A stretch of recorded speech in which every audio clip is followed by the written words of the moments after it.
الحمد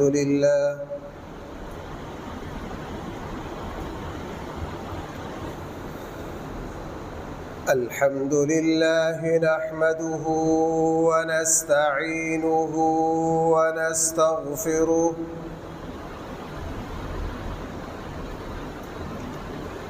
ونؤمن به ونتوكل عليه ونعوذ بالله من شرور أنفسنا ومن سيئات أعمالنا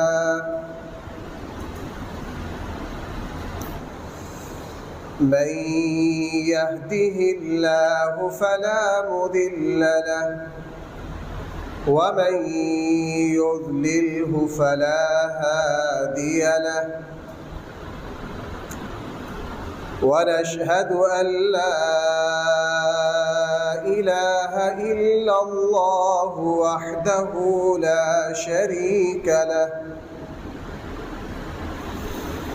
ونشهد أن سيدنا وسندنا ومولانا محمدًا عبده ورسوله صلى الله تعالى عليه وعلى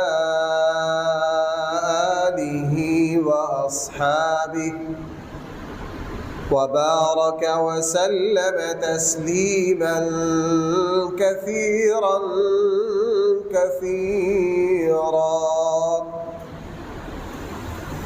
أما بعد فأعوذ بالله من الشيطان الرجيم بسم الله الرحمن الرحيم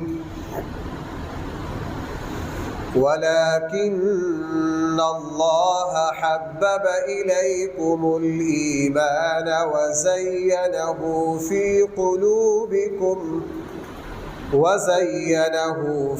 قلوبكم وكره إليكم الكفر والفسوق والعصيان أولئك هم الراشدون صدق الله مولانا العظيم.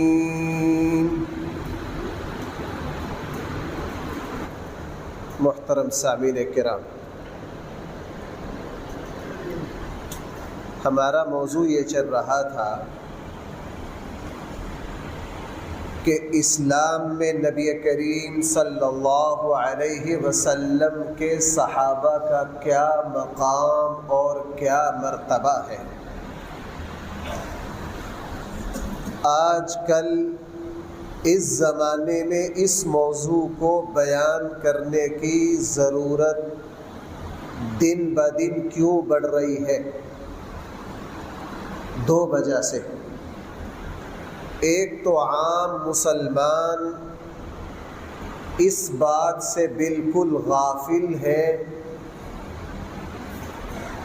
اس بات کو اہمیت دینے کے لیے تیار نہیں ہے کہ اسلام میں رسول اللہ صلی اللہ علیہ وسلم کے ساتھیوں کا، جن ساتھیوں کے ذریعے رسول اللہ صلی اللہ علیہ وسلم نے اسلام کا عظیم انقلاب برپا کیا ہے، ان ساتھیوں کا کیا حقوق ہے، کیا احکام ہے.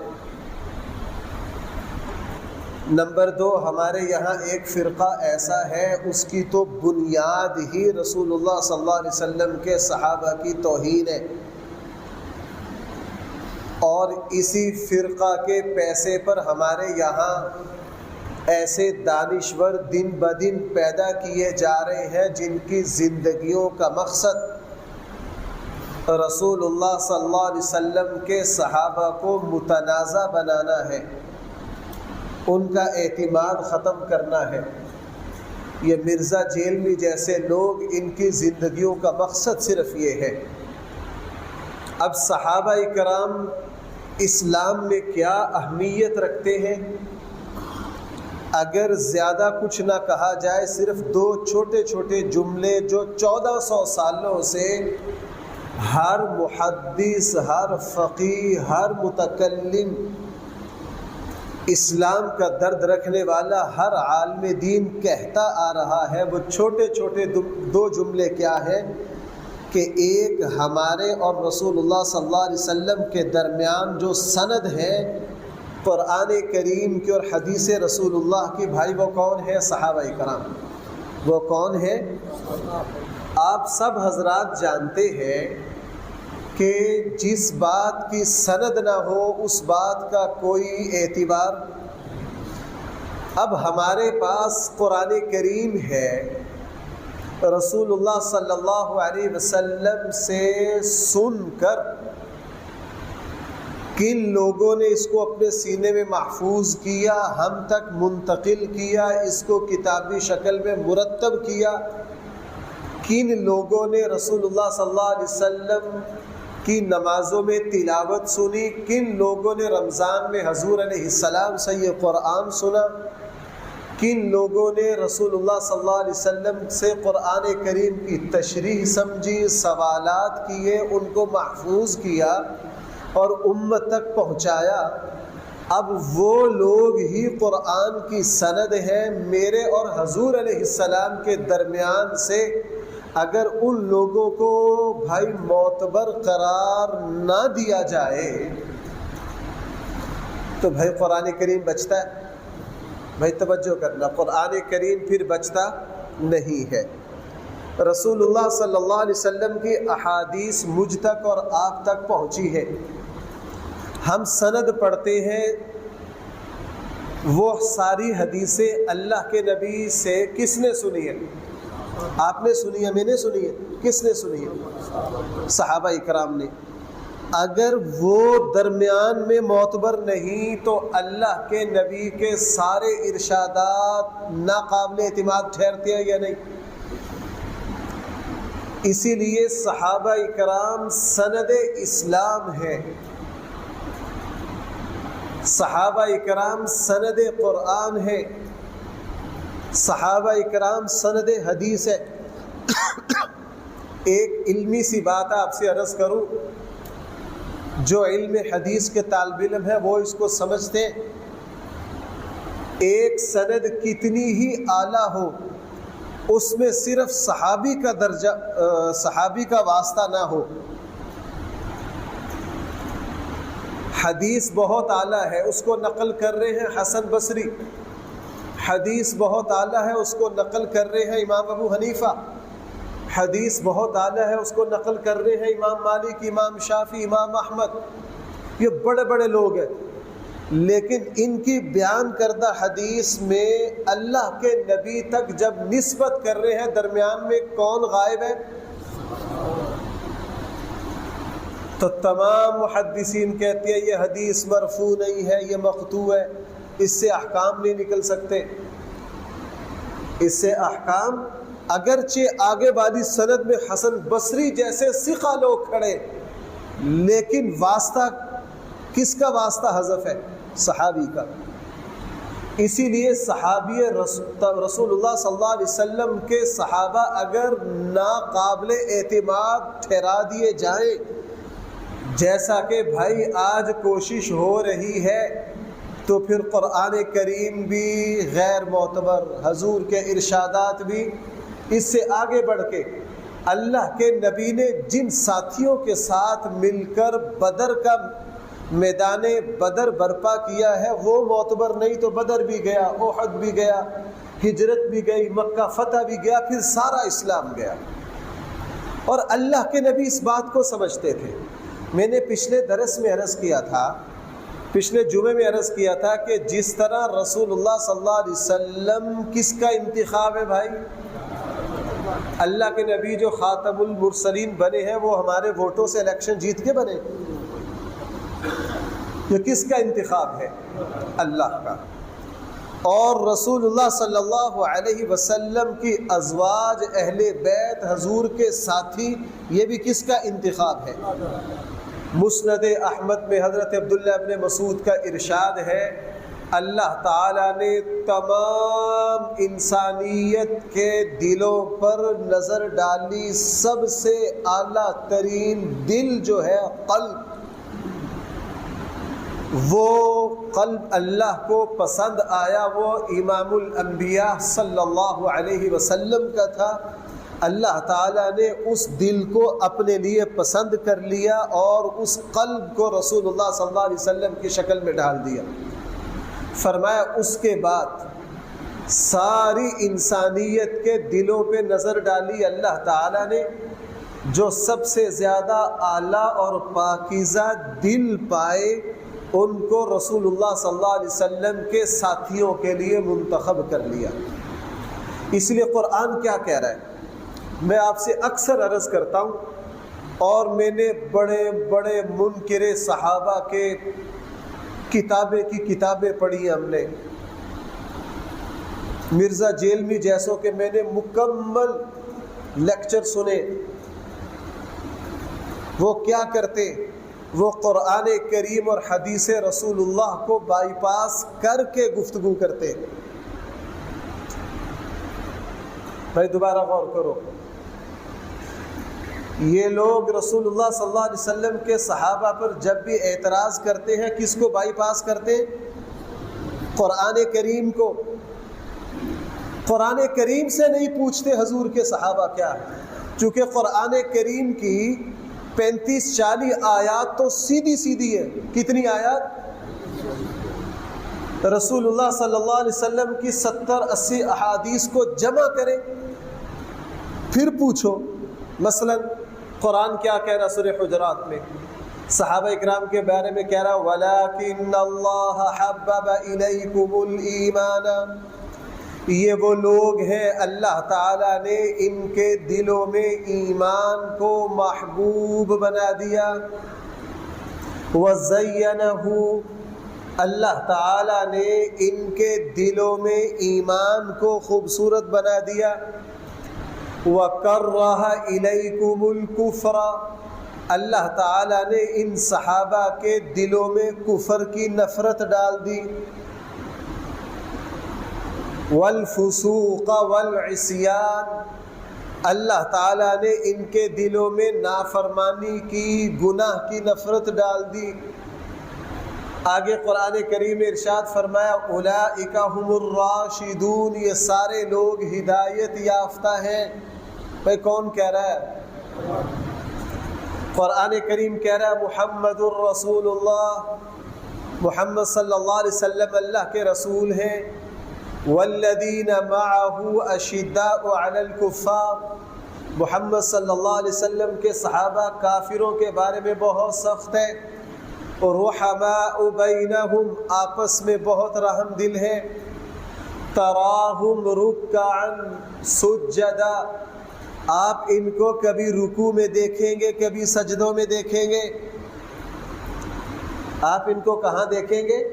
کبھی رکوع میں دیکھیں گے کبھی. قرآن کہہ رہا سورہ مجادلہ میں اللہ تعالیٰ نے ان کے دلوں پر ایمان کی مہر لگا دی. کس کی مہر لگا دی؟ رسول اللہ صلی اللہ علیہ وسلم. قرآن کریم سورہ بقرہ میں سارے کافروں کو، منافقوں کو خطاب کر کے کہہ رہا ہے اگر تم اللہ کے محبوب بننا چاہتے ہو فَإِنْ آمَنُوا بِمِثْلِ مَا آمَنْتُمْ بِهِ، اے محمد الرسول اللہ صلی اللہ علیہ وسلم کے صحابہ، یہ لوگ اس وقت تک مسلمان نہیں ہو سکتے جب تک اس طرح ایمان نہ لائے جس طرح ایمان تم لائے ہو. قرآن کہہ رہا اولئک حزب اللہ، یہ سارے لوگ کس کی جماعت ہے؟ اللہ کی جماعت ہے. قرآن کریم کہہ رہا اولئک هم المفلحون، یہ سارے کامیاب ہیں.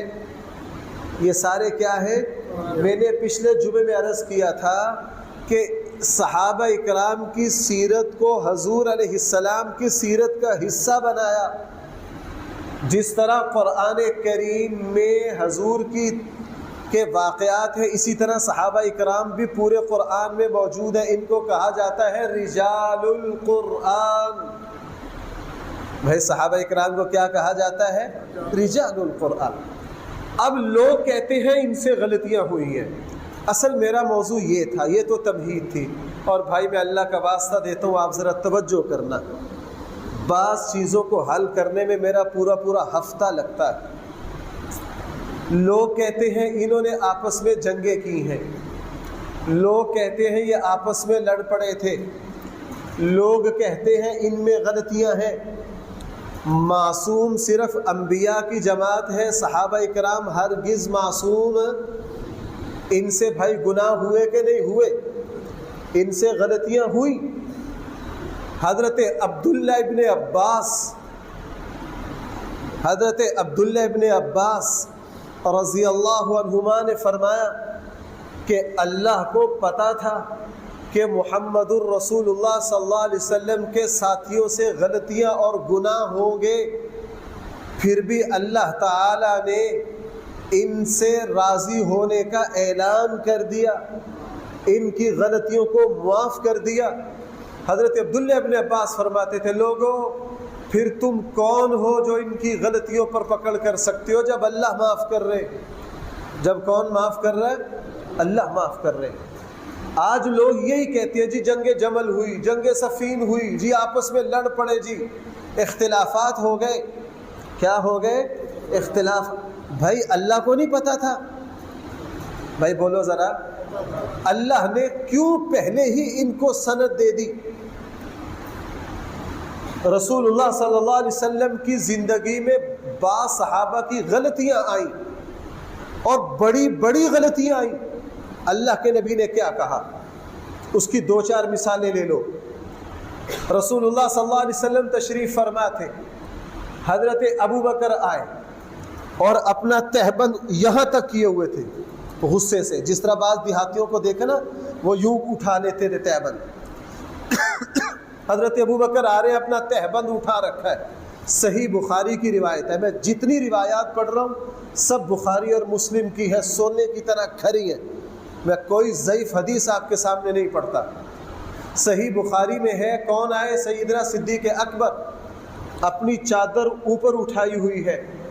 اللہ کے نبی نے دور سے دیکھا، اللہ کے نبی نے جو پاس بیٹھے تھے نا ان سے کہا یہ جو تمہارے صاحب ہے نا لگتا ہے کسی سے لڑ کے آئے ہیں، لگتا ہے کسی سے لڑ کے آئے ہیں، غصے میں آ رہے ہیں۔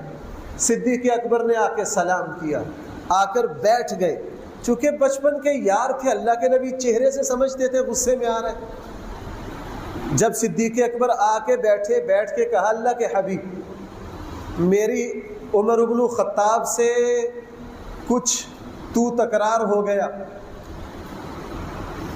قصور میرا ہے۔ سننا بھائی ذرا، حضرت ابو بکر نے کیا کہا؟ قصور کس کا ہے؟ میرا ہے۔ میں نے عمر کو سخت سست کہہ دیا، ان کو جھڑکا ہے، برا بلا کہا ہے، قصور کس کا ہے؟ میرا ہے۔ میں گھر چلا گیا، پھر مجھے احساس ہوا مجھے ایسا نہیں کرنا چاہیے تھا۔ میں عمر کے پاس آیا، میں ان سے معافی مانگ رہا ہوں، مجھے معافی نہیں دے رہے، مجھے معافی نہیں دے رہے۔ اتنا کہنا تھا، رسول اللہ صلی اللہ علیہ وسلم نے ہاتھ اٹھائے۔ چونکہ حضرت عمر کس کو معاف نہیں کر رہے؟ آج ہم صحابہ کی غلطی کو معاف نہیں کر رہے۔ توجہ سے سننا، یہ میرے گزارشہ۔ حضرت عمر نے معاف، اللہ کے نبی نے فوراً ہاتھ اٹھائے، اے اللہ ابو بکر کی مغفرت کر دیجئے۔ 1 بار کہا، 2 بار کہا، 3 بار کہا کہ اے اللہ کیا کر دیجئے؟ ابو بکر کی۔ سب نے آمین کہا۔ ایک صاحب اٹھ کے گئے، جا کے حضرت عمر کو کہا آپ نے معاف نہیں کیا، حضور نے 3 مرتبہ معافی دلوا دی اللہ سے۔ حضرت عمر کو پتہ چلا، بھاگے بھاگے گئے حضرت ابو بکر کے گھر، پتہ چلا وہاں نہیں ہے، حضور کے پاس آئے۔ تو جیسے ہی حضور کے پاس آئے، قصور کس کا تھا بھائی بولو؟ جیسے ہی حضرت عمر کو دیکھا، دیکھتے ہی اللہ کے نبی کا چہرہ غصے سے سرخ ہو گیا۔ حضرت ابو بکر دیکھ کر سمجھ گئے کہ آج عمر کی خیر نہیں۔ اب جب دیکھا کہ حضور کو، حضرت عمر کو دیکھ کے بہت زیادہ غصہ آ گیا ہے، حضرت ابو بکر آلتی پھالتی مار کے جس طرح یہ بھائی نبی صاحب بیٹھے حضور کے سامنے بیٹھ گئے، قریب ہو گئے اور زور زور سے کہنے لگ گئے اللہ کے رسول قصور میرا تھا، اللہ کے رسول قصور میرا تھا، اللہ کے رسول زیادتی میری تھی کہ کبھی حضور حضرت عمر کو ڈانٹے نہیں، بار بار کہہ رہے قصور کس کا ہے؟ میرا ہے، قصور میرا ہے۔ پھر بھی رسول اللہ صلی اللہ علیہ وسلم نے حضرت عمر کو دیکھ کے کہا عمر جس وقت میں نے یہ کہا تھا میں اللہ کا رسول ہوں تم سب نے مجھے یہ کہا تھا تو جھوٹا ہے، جب میں نے یہ کہا تھا میں اللہ کا رسول ہوں یہ ابو بکر ہے جس نے کہا تھا آپ بالکل سچ کہہ رہے ہیں، تم میرے ساتھی کو میرے یار کو میری وجہ سے چھوڑ نہیں سکتے، تم میرے ساتھی کو میرے یار کو میری وجہ سے چھوڑ نہیں سکتے۔ اور ادرت حضرت ابو بکر کی جان کو بنی ہوئی ہے، بار بار کہہ رہے ہیں اللہ کے نبی قصور میرا ہے، اللہ کے نبی قصور میرا ہے۔ حضور نے پھر فرمایا میرے ساتھیوں کے بارے میں میری وجہ سے میرے ساتھیوں کو چھوڑ دو، ان کی غلطیوں پر بات نہ کرو۔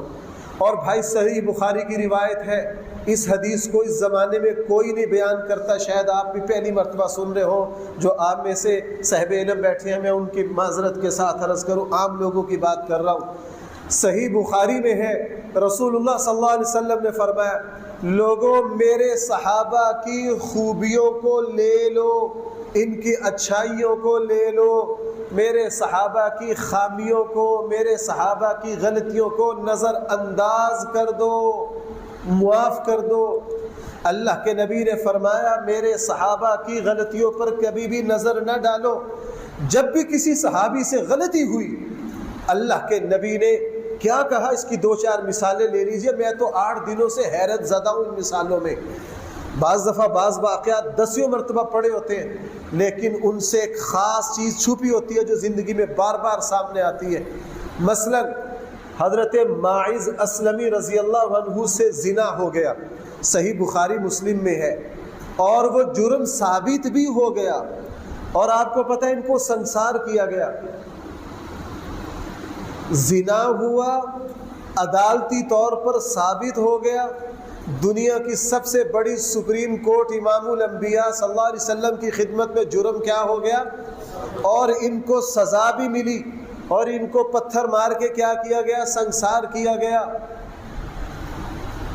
جب ان کی نماز جنازہ کی باری آئی تو لوگوں نے کہا اس کا جنازہ پڑھیں گے آپ؟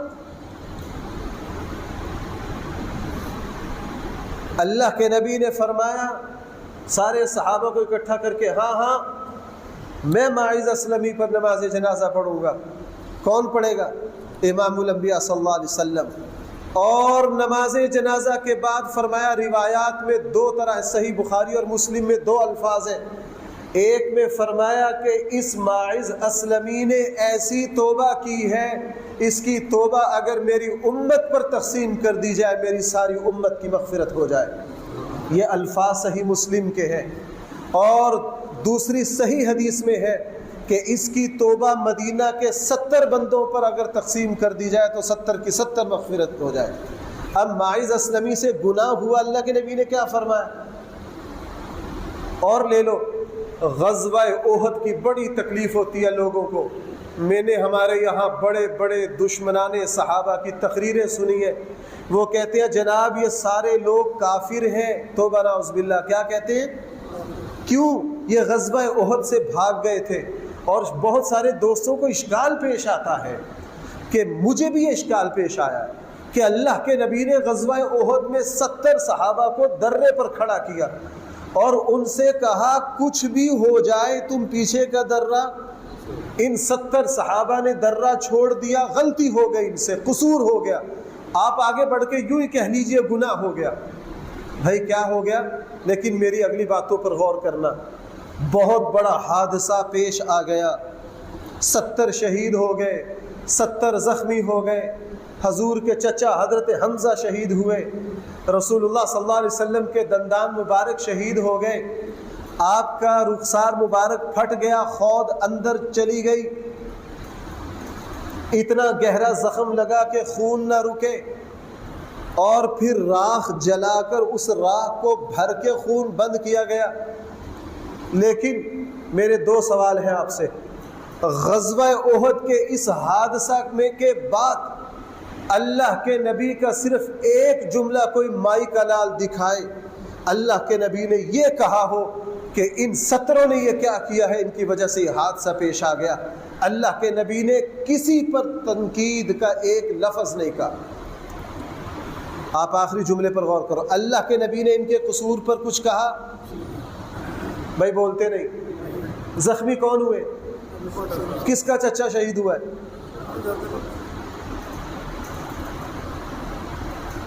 اللہ کے نبی نے ان کے، اب جو بدبخت یہ کہتے ہیں کہ جو غزوہ احد سے بھاگ گئے وہ کافر ہو گئے۔ مجھے ایک صاحب یہاں آئے، میں نام نہیں لیتا، وہ ایک وقفہ فکر سے تعلق رکھتے تھے اور بڑے مناظر تھے۔ مجھے کہنے لگے جی ہمارا اصول ہے جو غزوہ احد سے بھاگے وہ کافر ہیں۔ میں نے کہا اچھا اللہ کو ان کے کفر کا پتہ ہے یا نہیں؟ کہنے لگا پتہ ہے۔ میں کہا جہاں ان کے بھاگنے کا تذکرہ ہے نا قرآن میں، آگے اللہ فرما رہے ہیں وَلَقَدْ عَفَا اللَّهُ عَنْهُمْ، اللہ ان سب کو معاف کر چکا۔ کون معاف کر چکا؟ اللہ ان کو معاف کر چکا۔ اور قرآن کہہ رہا ہے ثُمَّ أَنزَلَ اللَّهُ سَكِينَتَهُ عَلَى رَسُولِهِ وَعَلَى الْمُؤْمِنِينَ، غزوہ احد کی شکست کے بعد اللہ نے ان پر اپنی رحمت اتاری۔ بھئی کافر پر رحمت اترتی ہے؟ اللہ کے نبی نے، بلکہ میں بعض دفعہ جذباتی ہو جاتا ہوں، میرا زبان میرا ساتھ نہیں دیتی، اللہ کے نبی جب بیمار پڑ گئے دنیا سے جا رہے تھے، آخری مرتبہ جنت البقیع جب گئے تو جنت البقیع میں جا کے سب سے پہلے احد کے شہداء کے لیے مغفرت کی دعا کی۔ کس کی دعا کی؟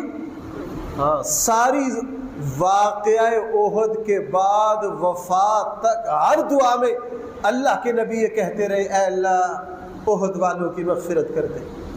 اب وہ نبی جس کا جرم کیا ہے، جس کے حکم کو توڑا ہے، وہ ان کے لیے کیا کر رہا ہے؟ مغفرت کی دعا کر رہا ہے۔ کیا کر رہا ہے؟ مغفرت کی دعا کر رہا ہے۔ حضرت عبداللہ ابن عمر کے پاس ایک صاحب آئے اور طنزیہ انداز میں کہا حضرت عبداللہ ابن عمر سے جناب ایک بات بتا دیجئے، یہ بھی صحیح بخاری میں ہے۔ انہوں نے کہا جی پوچھئے۔ کہا آپ کو پتا ہے حضرت عثمان میدان احد سے بھاگ گئے تھے؟ کہا جی پتا ہے۔ کہنے لگا آپ کو پتا ہے حضرت عثمان غزوہ بدر میں شریک نہیں ہوئے تھے؟ حضرت عبداللہ ابن عمر نے فرمایا ہاں مجھے پتا ہے۔ کہنے لگا آپ کو پتا ہے بیعت رضوان میں شامل نہیں ہوئے؟ کہا جی مجھے پتا ہے شامل نہیں ہوئے۔ وہ اعتراض کرنے والا خوش ہوگا، اس نے کہا اللہ اکبر، یعنی تینوں اعتراض حضرت عثمان پر کیا ہو گئے؟ ثابت ہو گئے۔ حضرت عبداللہ ابن عمر کو جوش آ گیا، کہا او بدبخت ذرا ٹھہر، تینوں باتیں سمجھ جا مجھ سے۔ میدان احد سے حضرت عثمان غنی کے پاؤں اکھڑے، لیکن اللہ نے قرآن میں کہا وَلَقَدْ عَفَا اللَّهُ عَنْهُمْ، اللہ ان کو معاف کر رہا ہے۔ اور آگے کہا بدبخت جس کو اللہ معاف کر رہا ہے تو کون ہوتا ہے؟ دوسری بات، بدر میں حضرت عثمان غنی شریک نہیں ہوئے، حضور کی بیٹی حضرت عثمان کی بیوی بیمار تھی۔ اللہ کے نبی نے حضرت عثمان سے کہا تھا عثمان تم یہیں ٹھہرو اپنی بیوی کی تیمارداری کے لیے، تمہیں بدر میں شریک نہ ہونے کے باوجود بھی بدر کے شرکاء کے برابر اجر ملے گا، اور بدر کی مال غنیمت میں سے تمہیں حصہ ملے گا۔ یہ کس نے دیا؟ بھائی اس موضوع کی اہمیت کو آپ سمجھ رہے ہیں یا میں اس کو بند کر کے کوئی اور موضوع شروع کروں؟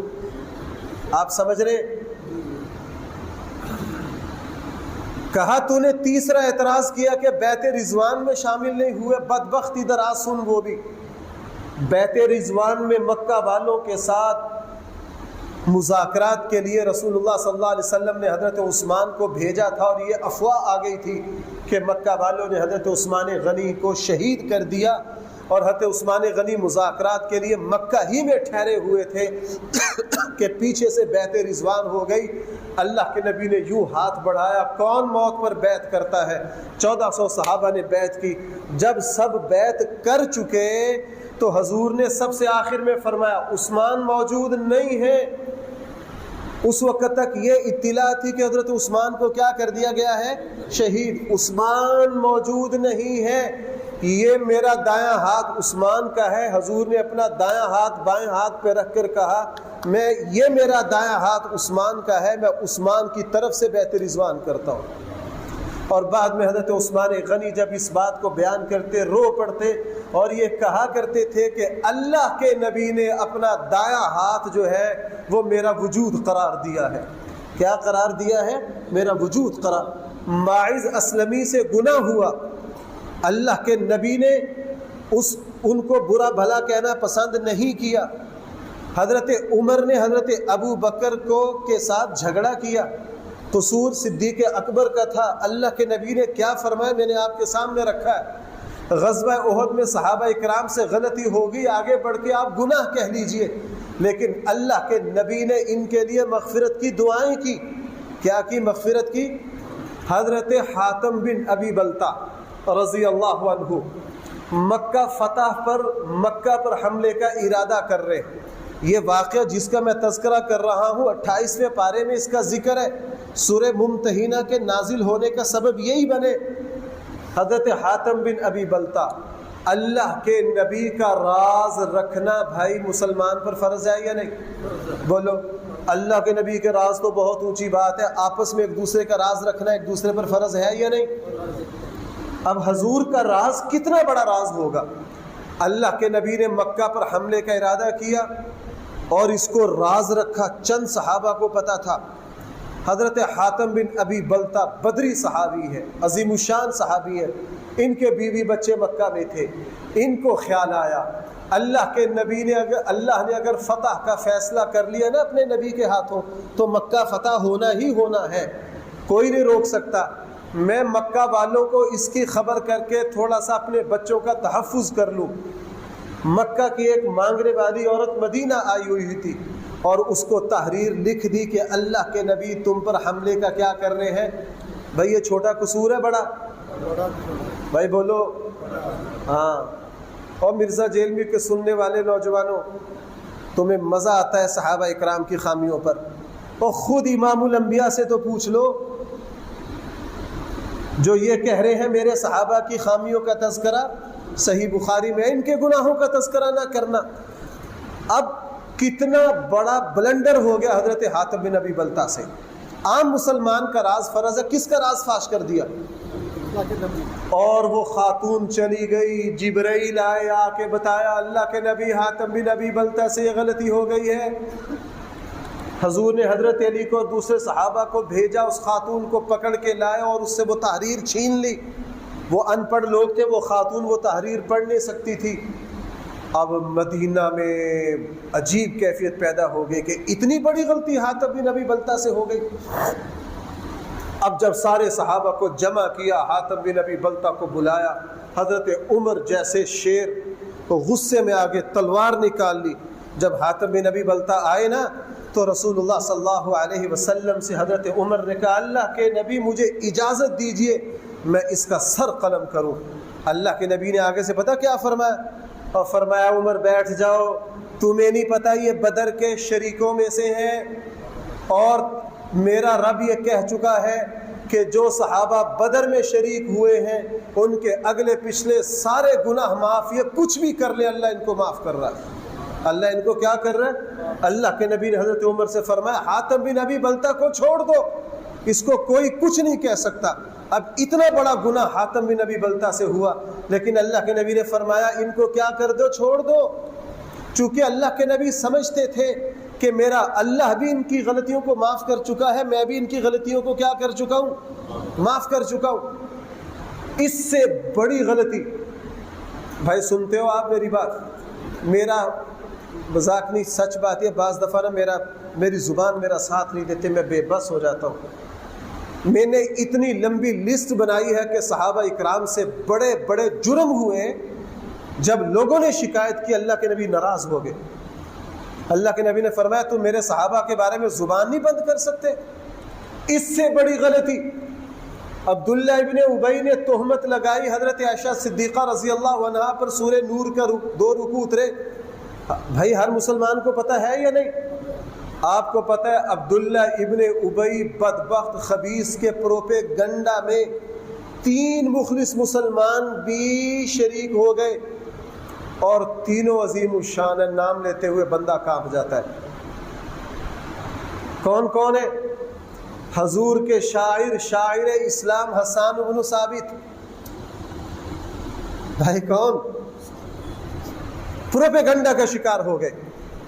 بھائی کوئی مسلمان تصور کر سکتا ہے کہ اللہ کے نبی کے نکاح میں کوئی زانی عورت آ سکتی ہے؟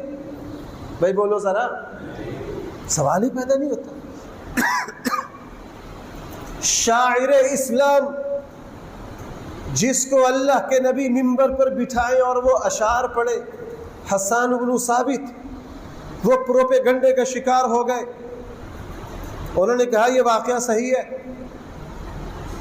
اور دوسرے حضرت مصطح بدری صحابی ہیں، ابتدائی مسلمان ہیں، صدیق اکبر کی خالہ زاد بہن کے بیٹے، غریب تھے، ساری کفالت صدیق اکبر کرتے تھے۔ جب حضرت مصطح بھی شریک ہو گئے اس الزام میں تو صدیق اکبر نے قسم کھائی کہ آئندہ سے اس کو ایک پھوٹی کوڑی بھی نہیں دوں گا۔ اور بھائی تیسرے کون ہے؟ تیسری کون ہے؟ خاتون ہے، امہات المومنین کی بہن ہے، آج کل کی زبان میں کہہ لیجئے رسول اللہ صلی اللہ علیہ وسلم کی سالی ہے۔ 3 مخلص کیا ہو گئے؟ اور اہل علم نے کہا بعد میں ان پر حد قذف بھی لگی، لیکن صدیق اکبر نے جب حضرت عائشہ کی پاکی اتر گئی، صدیق اکبر نے قسم کھائی کہ میں آئندہ سے مصطح کو 1 روپے بھی نہیں دوں گا۔ سورہ نور کی آیات اتری نا وَلَا يَأْتَلِ أُولُو الْفَضْلِ مِنْكُمْ وَالسَّعَةِ أَنْ يَأْتُوا أُولِي الْقُرْبَى۔ اور جو تم میں نصیب والے فضل والے ہیں ان کو یہ چاہیے دوسروں کو جو کچھ دیتے ہو نا وہ بند نہ کرے۔ فَلْيَعْفُوا فَلْيَصْفَحُوا، ان کی غلطی معاف کرو، ان کی غلطی کیا کرو، کیونکہ اللہ ان کو کیا کر چکا ہے؟ معاف کر چکا ہے۔ ان کے قصور معاف کرو۔ ہم یزید کو بدبخت کیوں سمجھتے ہیں؟ بھائی میری بات سننا، ہم یزید کو خبیث کیوں سمجھتے ہیں؟ حضرت حسین اہل بیت ہیں اور صحابی رسول ہیں۔ اگر حضرت حسین کا موقف 100% غلط بھی ہوتا، حالانکہ 100% صحیح تھا، بفرض محال حضرت حسین کا موقف 100% کیا ہوتا؟ غلط بھی ہوتا، اہل بیت 100% غلط بھی ہوتے، پھر بھی رسول اللہ صلی اللہ علیہ وسلم کی نسبت کو دیکھ کر اللہ کے نبی نے فرمایا تھا میرے اہل بیت اور میرے صحابہ کی ان کی کسی غلطی کی طرف متوجہ نہ ہونا۔ 100% غلط بھی ہوتے پھر بھی حضرت حسین رضی اللہ عنہ کی طرف کنکر پھینکنا بھی جائز نہیں تھا۔ یہاں تو حضرت حسین 100% صحیح تھے اور کوفہ والے ابن زیاد اور یزید 100% بدبخت غلط تھا، انہوں نے پھر بھی اہل بیت کو شہید کر دیا۔ اگر غلط ہوتے، اس لیے بھائیوں میری بات سنو، میں بہت ساری مثالیں دے سکتا ہوں۔ اللہ کے ایک صحابی جو تھے، بدری صحابی ہیں، حضرت نعمان بن بشیر، انہوں نے شراب پی لی۔ بھائی چھوٹا گناہ ہے؟ بڑے بڑے گناہوں میں سے ہے، شراب پی لی نعمان بن بشیر نے، بدری صحابی ہے، جرم ثابت ہو گیا، ان پر حد لگی۔ بعد میں کسی نے کہا اس پر اللہ کی لعنت ہو، اس نے شراب پی ہے۔ اللہ کے نبی نے سن لیا، ناراض ہو گئے۔ اللہ کے نبی نے کہا تجھے نہیں پتا یہ بدری صحابی ہے؟ تجھے نہیں پتا یہ کیا ہے؟ یہ بدری صحابی ہیں، اللہ ان کو معاف کر چکا ہے۔ جب کسی صحابی سے کوئی قصور ہوا، اور میں نے جتنی مثالیں دی ہیں چھوٹے چھوٹے قصوروں کی نہیں دی، بڑے بڑے قصوروں کی دی ہے۔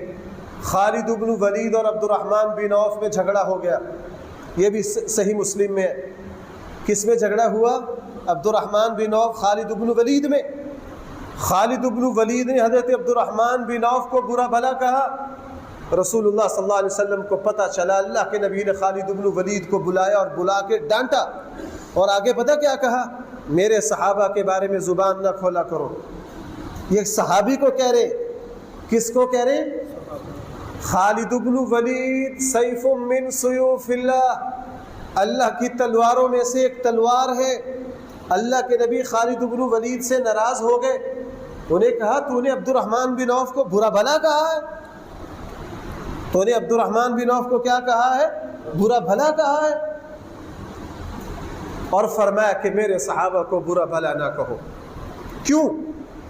خود اللہ کے نبی نے یہ بات بیان کر دی، میرے صحابہ اتنے اونچے ہیں، اگر یہ تم احد پہاڑ کے برابر سونا خرچ کرو اور یہ صرف ایک مد یعنی 425 گرام جو کتنے 400 گرام جو میرا ایک صحابی صدقہ کر دے نا، اور تم اس کے مقابلے میں احد پہاڑ صدقہ کرو وہ بھی سونے کا، تو تم میرے صحابہ کی نیکی کو۔ اور حافظ، آج میں دیکھ رہا تھا، میرے علم میں یہ بات نہیں تھی، حافظ ابن حجر نے اس حدیث پر ایک اور اضافہ صحیح احادیث سے کیا ہے۔ وہ اگلا اضافہ صحیح احادیث سے یہ ہے کہ اگر تم احد پہاڑ سونے کا صدقہ کرو اور ہر روز کرو، بھائی کیا کرو؟ ہر روز کرو، پھر بھی میرے صحابی کے 450 گرام جو جس کی کوئی ویلیو نہیں ہے، تم اس کے اجر کو نہیں پہنچ سکتے۔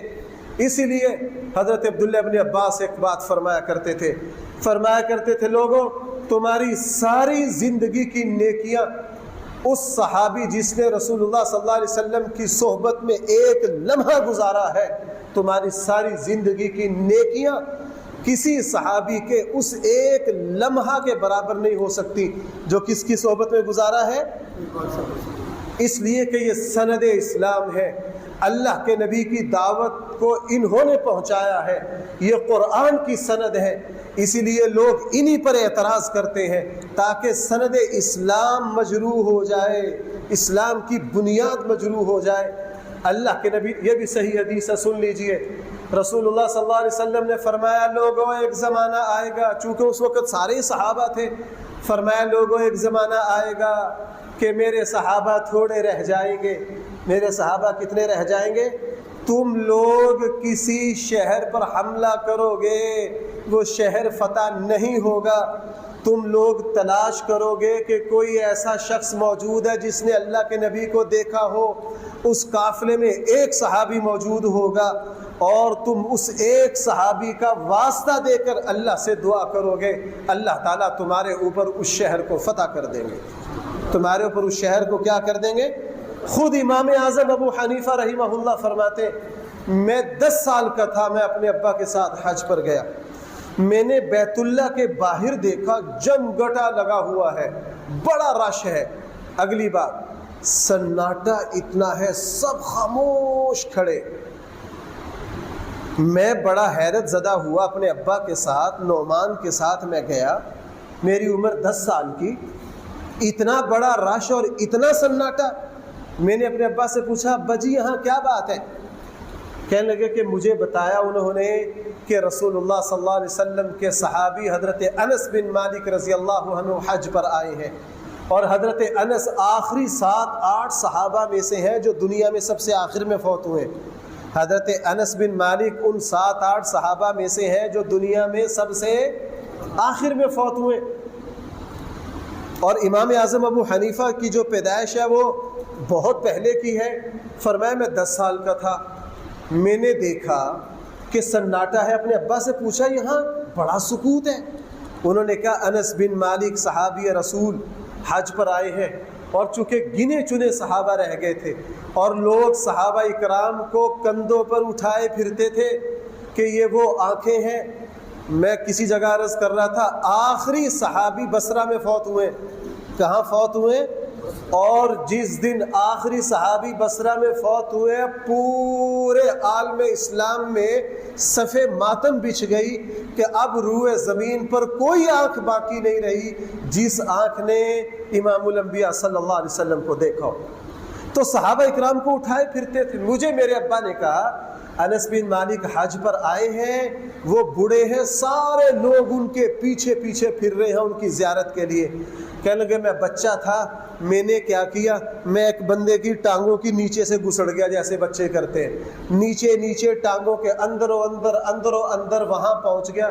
میں نے دیکھا ایک بہت نورانی چہرہ، بوڑھی شخصیت، لاٹھی پر یوں ٹیک لگائے ہوئے ہیں اور وہ کچھ بول رہے ہیں، اور سارے لوگ خاموشی سے حضور کے ارشادات سن رہے ہیں۔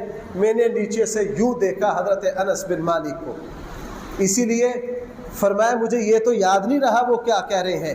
اسی لیے امام اعظم ابو حنیفہ تابعی ہے کہ صحابی رسول کو دیکھا ہے لیکن کسی صحابی سے سن کر آگے روایت نہیں کر سکے۔ اب وہ لوگ سمجھتے تھے کہ یہ سند اسلام ہے، یہ بنیاد اسلام ہے۔ یار عجیب بات ہے، آج یہودیوں سے پوچھو تم میں سب سے افضل کون ہے، وہ کہتے ہیں ہم میں سب سے افضل وہ ہیں جو حضرت موسیٰ کے ساتھی ہیں۔ آج عیسائیوں سے پوچھو کہ تم میں سب سے افضل کون ہے، وہ کہتے ہیں حواریین عیسیٰ، حضرت عیسیٰ کے ساتھی سب سے افضل ہے۔ کسی سے پوچھ لو، آپ ہندوؤں سے پوچھو تم میں سب سے افضل کون ہے، وہ اپنے بڑے بڑے گروؤں کے نام لیں گے اور کہیں گے ان کے ساتھی ہم میں سب سے افضل ہے۔ یہ مسلمانوں کی بدبختی ہے کہ رسول اللہ صلی اللہ علیہ وسلم کے ساتھیوں کو کافر کہیں، رسول اللہ صلی اللہ علیہ وسلم کے ساتھیوں کو برا بھلا کہیں۔ اسی لیے حضرت عبداللہ بن عباس اور امت کے بڑے بڑے لوگوں نے اس پر اہل السنت والجماعت کا اتفاق و اجماع ہے کہ انبیاء کے بعد سب سے افضل ترین جماعت کون سی ہے؟ صحابہ کرام کی۔ بھائیو اس اہمیت کو سمجھو، اس اہمیت کو سمجھو۔ ہم دھڑلے سے وہ جیلم کے بدبخت جیسوں کی تقریریں سنتے ہیں جن لوگوں کا مقصد صحابہ کرام کی حیثیت کو گرانا ہے، مجروح کرنا ہے۔ ان کا کیوں؟ غیروں کو پتہ ہے کہ جس بات کی سند نہ رہے وہ کوئی معتبر نہیں رہتی۔ اگر صحابہ کرام معتبر نہ رہے تو بھائی قرآن معتبر رہتا ہے کہ نہیں؟ بھائی بولیے ذرا۔ حضور کے سارے ارشادات کل عدم، ساری جنگیں کل عدم، اسلام۔ بھائی آپ کو پتہ چلے، میری بات سنو یار، آپ کو پتہ چلے قائد اعظم جو تھے وہ برطانیہ کے ایجنٹ تھے اور ان کے ساتھ جتنی ٹیم تھی وہ ساری انگریزوں کی ایجنٹ تھی، تو پاکستان کا بننا معتبر رہا یا غیر معتبر؟ آپ بولتے نہیں یار۔ اگر کوئی بندہ یہ کہے کہ قائد اعظم جو تھا یہ انگریز کا ایجنٹ تھا اور اس کی ساری ٹیم جو تھی وہ برطانیہ انگریز کی ایجنٹ تھی، تو بھائی پاکستان بننا معتبر ہے یا غیر معتبر؟ تو کیا خیال ہے رسول اللہ صلی اللہ علیہ وسلم کے ساتھیوں کے بارے میں؟ قرآن ان کی پاکی بیان کر رہا، قرآن کو پڑھیے، حضور کے ارشادات کو پڑھیے، اور جو تاریخی بات قرآن و سنت سے ٹکرائے اس کی کوئی ویلیو اور حیثیت نہیں۔ ہم کسی تاریخ کو نہیں جانتے، ہم اللہ کی کتاب کو جانتے ہیں، ہم حضور کے ارشادات کو جانتے ہیں۔ پتہ نہیں بھائی میں نے تو اپنا زور لگا دیا ہے، پتہ نہیں 2 جمعے میں بات آپ تک پہنچا سکا ہوں کہ نہیں۔ بھائی جس بات کا تعلق عقیدہ سے ہو اس کو مضبوطی سے پکڑ لیا کرو۔ عمل کی کوتاہی اللہ معاف کر دیں گے، اللہ عقیدہ کی کوتاہی معاف۔ میرے اور آپ کے عقیدہ میں کمزوری نہ ہو، اس لیے ہمارا عقیدہ ہے اللہ کے نبی بے عیب، اللہ کے نبی کے اہل بیت اور صحابہ، اللہ کے نبی کے اہل بیت اور صحابہ، ان سے لاکھ گناہ ہو جائے اللہ ان سب کو معاف کر چکا ہے، قرآن میں ان کی پاکی ہے۔ اس لیے ہم کسی اہل بیت پر زبان نہیں کھول سکتے، ہم کسی صحابی پر زبان نہیں کھول سکتے۔ اے اللہ ہمارا حشر اپنے نبی کے ساتھ کیجئے، اے اللہ ہمارا حشر حضور کے اہل بیت کے ساتھ کیجئے، اے اللہ ہمارا حشر حضور کے صحابہ کے ساتھ کیجئے۔ اللہ تعالی ہم سب کو صحیح فہم عطا فرمائے۔